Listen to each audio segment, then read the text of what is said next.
Sometimes a strange kind of sadness appears without warning. You hear an old song, find an old notebook, see someone your age living a completely different life, and for a moment, you miss someone. Not an old friend, not a former partner, someone you've never met. Which shouldn't be possible, because the person you're missing never existed.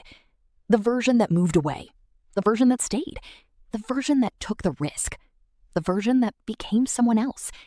And somehow, despite never meeting them, their absence can still feel real. Which raises an impossible question. How do you mourn a person who was never there? Most people think grief belongs to the past, to things that actually happened. But perhaps grief doesn't require reality. Perhaps it only requires attachment. Because long before life happens, the mind begins rehearsing it, quietly, constantly. Different cities, different careers, different relationships, different versions of you. Not because you're unrealistic, because consciousness itself is predictive. The mind is always trying to meet tomorrow before tomorrow arrives. And the strange part is, it gets emotionally involved. The more often you imagine a future, the more familiar it becomes. And familiarity creates attachment. Without realizing it, you stop imagining certain versions of yourself and begin expecting them. The artist, the traveler, the entrepreneur, the person who stayed, the person who left. And this is the first answer. We miss the people we never became because we became attached to them. Because to the emotional mind, familiarity matters more than reality. But attachment alone doesn't explain everything, because another mystery appears. Why do these imaginary people always seem better? Why does the life we never lived seem so complete? The answer is strangely unfair. Reality ages. Possibilities don't. The person you became carries mistakes, compromises, ordinary days, doubts. The person you never became carries none of that. Because reality touched one version.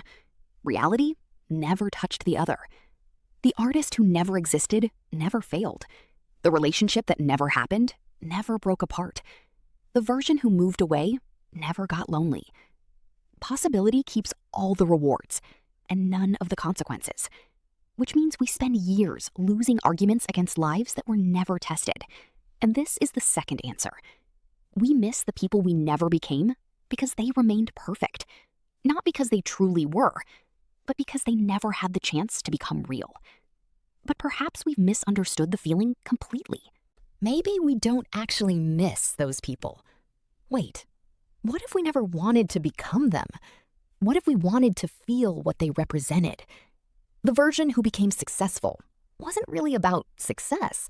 It was significance. The version who traveled wasn't about geography. It was freedom. The version who found love wasn't about romance. It was connection. The version who became famous wasn't about attention. It was meaning. Underneath every dream, there was a desire. And dreams can disappear, but desires adapt. Which means perhaps you're not grieving a person. Perhaps you're listening to a value. And this is the third answer. We miss the people we never became because they reveal what mattered, not what we wanted to do, what we wanted to feel. But perhaps there is something even stranger happening. Maybe memory isn't the only thing human beings carry.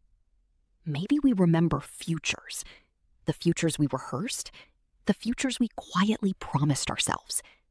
And unlike memories, those futures never received endings. No evidence, no conclusion, only questions. What if I stayed? What if I tried? What if I said yes? And unanswered questions have remarkable staying power because completed stories become facts. Unfinished stories remain possibilities, and possibilities are strangely immortal. But perhaps the strangest truth lies even deeper. Maybe becoming isn't creation. Maybe becoming is loss. Because every choice creates absences. Every yes creates thousands of no's. To become one thing is to stop becoming countless others. And maybe that's the hidden cost of existence. Not that we only live one life, but that living one life means quietly giving up millions. Which leads to a strange thought. Maybe we don't become a person. Maybe we become a graveyard. Not a graveyard of failures, a graveyard of possibilities. The athlete, the writer, the musician, the person who stayed, the person who left. Lives that disappeared not because they were impossible, but because another path was chosen. And perhaps that's why growing older feels so strange, because we carry absences, not just memories. But maybe we've misunderstood the graveyard too, because graves aren't only places where things end, they're places where things are remembered.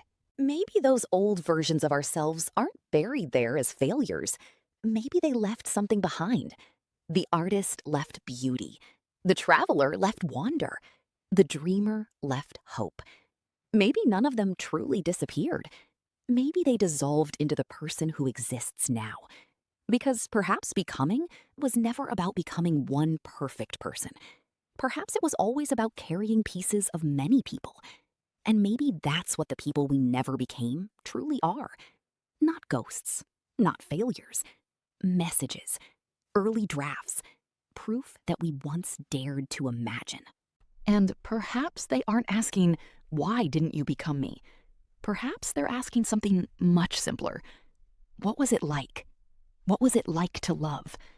What was it like to fail? What was it like to change? What was it like to keep going?